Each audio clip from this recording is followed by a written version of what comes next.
Chapter 3. Jura, the Powder Kegs, Ashen Blood, and Old Yharnam. Quote, Old Yharnam, burned and abandoned by men, is now home only to beasts. They are of no harm to those above. Turn back, or the hunter will face the hunt. End quote. By Jura, retired hunter. The player encounters Jura for the first time upon entering Old Yharnam, in which Jura warns the hunter to leave. When the player fails to comply, he is none too pleased and becomes aggressive in his defense of Old Yharnam. But to really discover who Jura is, let's first take a look at the history of the heretics of the workshop, the Powder Kegs. For starters, I will use only information and evidence that can be found inside of the game. I will save my personal interpretations and beliefs for the end, so that you can make up your own mind about the evidence presented. The Powder Kegs were, and I use the term were intentionally, a group of hunters with a flair for the dramatic and a love of complexity, intricacy, and explosiveness in their designs.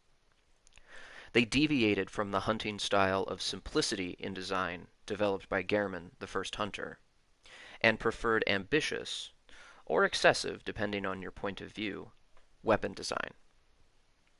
Influenced by a love of flame and a desire to crush and burn, they developed their main weapon of choice, the boom hammer, which is described as, quote, a trick weapon used by the old hunters, and crafted by the workshop heretics, the Powder Kegs. A giant hammer equipped with a miniature furnace.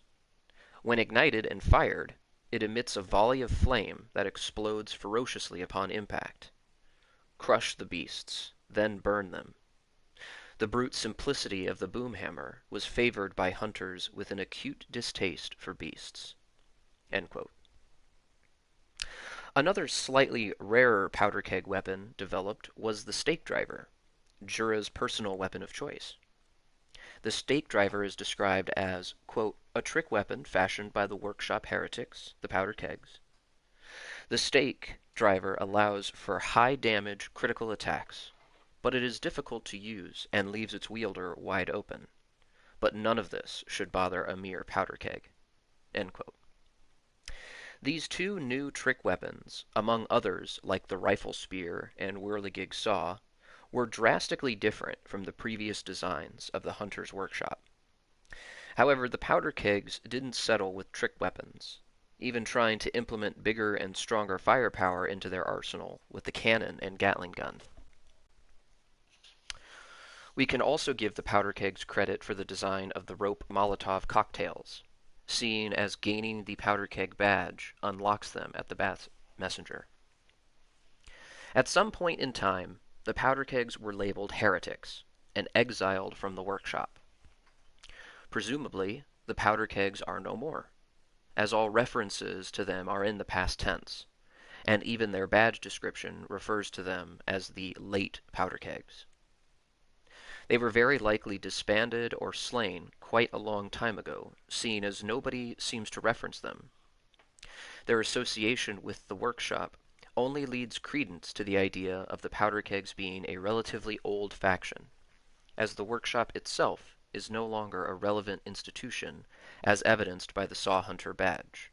Quote, the workshop is gone, and no group recognizes this meaningless badge, except the messengers in the bath who understand its profundity. End quote. The only remaining trace of powder kegs is found in the retired hunter Jura. So who is Jura? His official description reads, quote, an old veteran hunter who is said to possess amazing skill. No one has seen him in many years, and he looks like he's been on his own for some time. End quote. We learn more from the description of the gray wolf cap, which states it as, quote, attire of the retired hunter Jura. This worn wolf cap was his trademark. Jura is known through his contact with the powder kegs, the heretics of the workshop. He is said to have been both uncommonly kind and dreadfully foolish. Jura felt defeated by the state of Old Yharnam and renounced his hunter's vows. Uncommonly kind is certainly right. Jura is unique amongst any character in Bloodborne, as showing sympathy towards those affected by the scourge of the beast. Quote, "The things you hunt, they're not beasts, they're people." End quote. It's also interesting to note that his cap refers to him as having contact with the Powder Kegs, rather than being a member. It's possible that Jura knew of the Powder Kegs, or made friends with them. That he carries a Powder Keg badge indicates that at the very least he was some kind of honorary member. He most assuredly traveled alongside the Powder Kegs, as the description of the Gatling gun states that Jura had 3 companions, the youngest of whom used the Gatling gun. But Jura's absolute most important quality is that he, like the player, was once a part of the hunter's dream. Quote, "I no longer dream, but I was once a hunter too. You have the whole night to dream. Make the best of it." End quote. He also knows full well that killing the player will do nothing but stall them. If the player dies to Jura, he remarks, quote, "I should think you still have dreams? Well, next time you dream, give some thought to the hunt and its purpose." End quote. I do not believe every hunter is special, like the player and Jura. There would be much more information and general knowledge about the hunter's dream if this were the case. Certain hunters are special, chosen by Gehrman and attached to the hunter's dream. The title I have given these special hunters is a pale blood hunter. The doll herself admits that the player was not the first. Quote, "Over time, countless hunters have visited this dream. The graves here stand in their memory. It all seems so long ago now." End quote.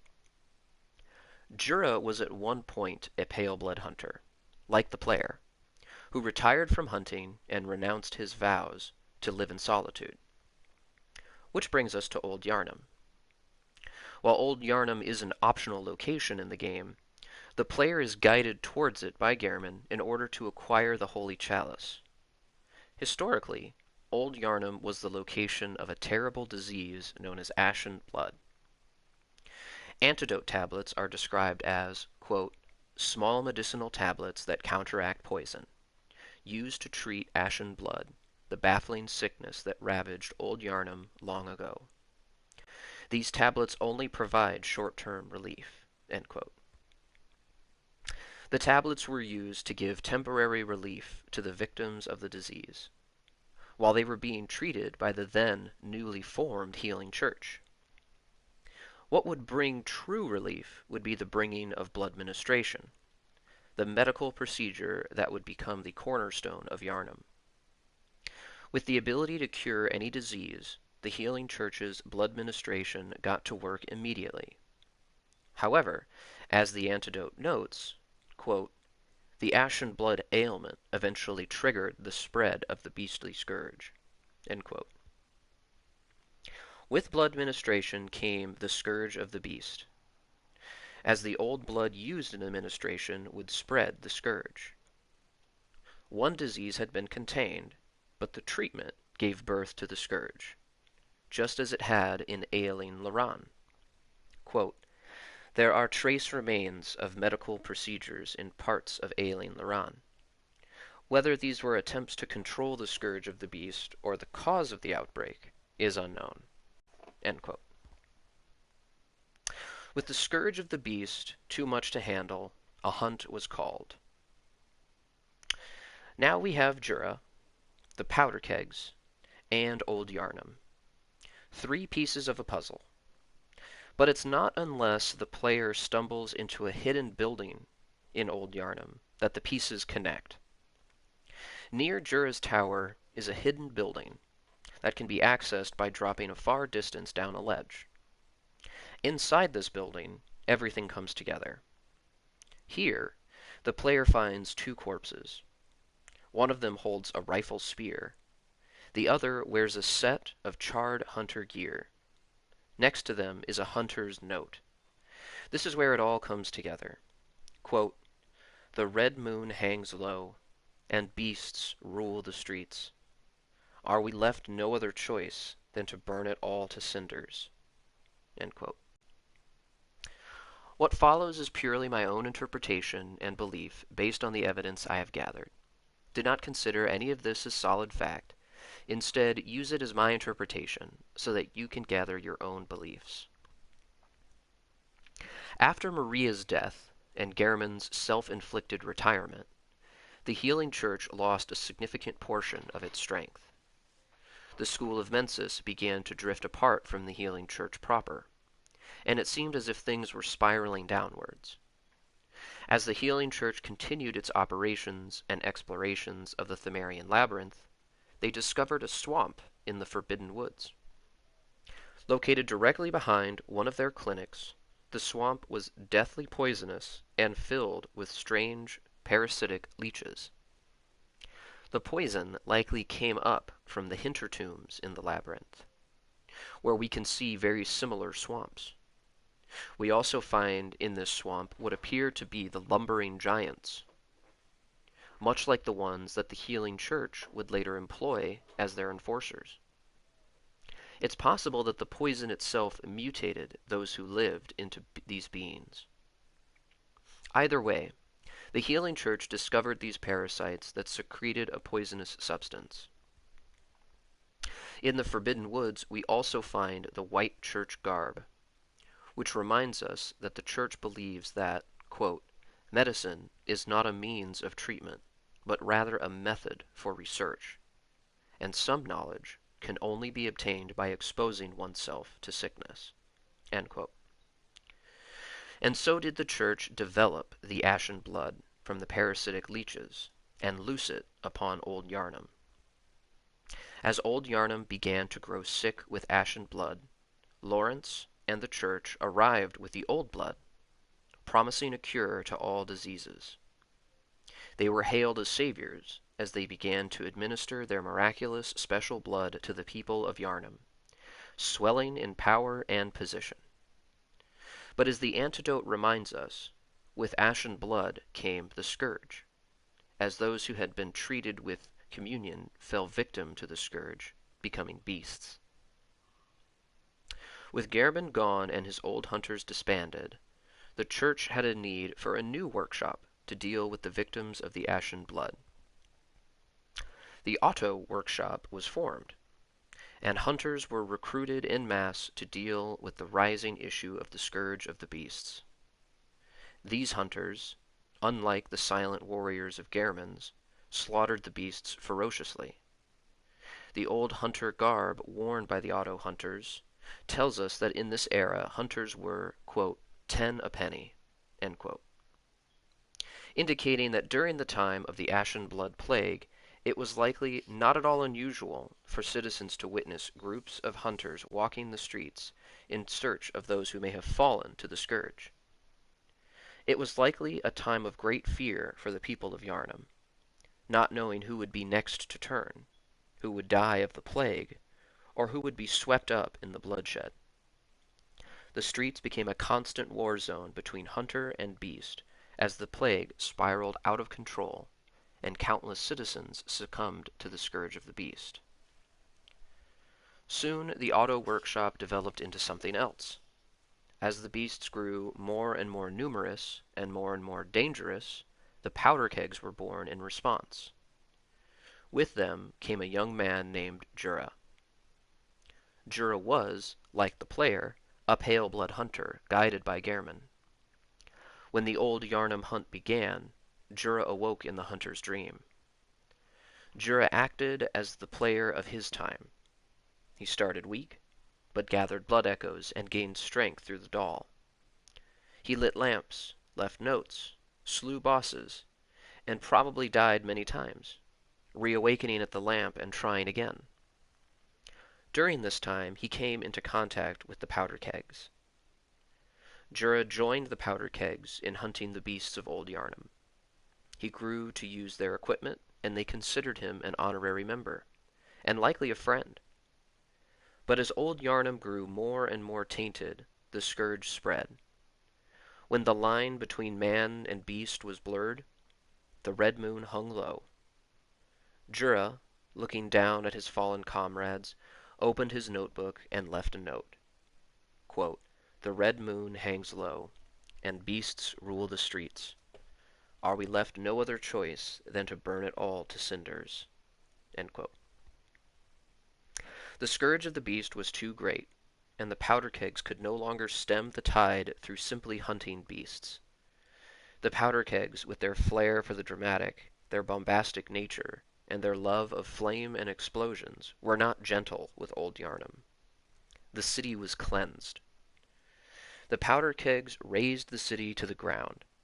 With the blood moon high over the sky and the beasts overpowering, the hunters saw no choice but to burn it all down. The attire of the charred hunter gear, worn by the powder kegs who cleansed the city, states, quote, "Wearers of this attire hunted down victims of the scourge who survived the raging flames and stench of singed blood." End quote.